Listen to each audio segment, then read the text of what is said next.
কর্ণফুলীকে দখল দূষণ থেকে রক্ষার আহ্বানে চট্টগ্রামে অনুষ্ঠিত হলো ঐতিহ্যবাহী সাম্পান বাইচ।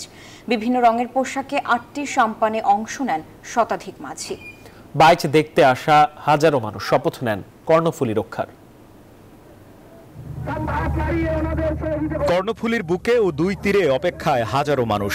তারা শত শত নৌকা নিয়ে নদীতে নেমেছেন সাম্পান বাইচ দেখতে। অভয়মিত্র ঘাট থেকে ৮টি সাম্পানে করে চর পাথরঘাটার উদ্দেশ্যে বৈঠা মারা শুরু করেন মাঝিরা। প্রতিযোগিতায় প্রথম হওয়ার নেশায় ৯ মিনিটের পথ ৪ মিনিটে পাড়ি দিয়ে প্রথম হয় তারেক মিস্ত্রির দল। অনেক ভালো লেগেছে, পাস করেছি তাই বলে। 3বার সেমিফাইনাল পেয়েছি, 4বার সেকেন্ড মুরকে পেয়েছিলাম। আয়োজকরা বলছেন সাম্পান ঘাট সহ কর্ণফুলীর উপর কুনজর পড়েছে অসাধু প্রভাবশালীদের। সাম্পান বাইচ আমরা যেটা ধরে রাখতে 1000 বছর। কর্ণফুলীকে দূষণ এবং দখল মুক্ত করার জন্য যুগ যুগ ধরে চলতে থাকে। যারা নদী দূষণের সাথে জড়িত, নদী দখলের সাথে জড়িত, তাদেরকে কিন্তু আমরা ইতিপূর্বে ছাড়িনি। আমরা গত বছর 3500 অবৈধ দখলদার কিন্তু উচ্ছেদ করেছি।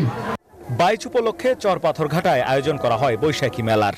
মেয়েকে নিয়ে আসছি মেলায় উপভোগ করার জন্য, আসি অনেক ভালো লাগতেছে। আমার ফ্রেন্ডকে নিয়ে সাথে আসছি, খুব আনন্দ লাগছে, ভালো লাগছে অনেক।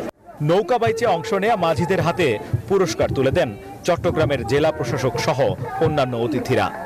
বৈশাখী মেলার পাশাপাশি আয়োজন করা হচ্ছে নদীতে নৌকা বাইচের।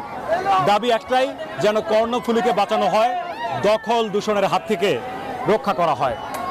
কর্ণফুলী তীর থেকে শেখ জায়েদ, নিউজ 24, চট্টগ্রাম।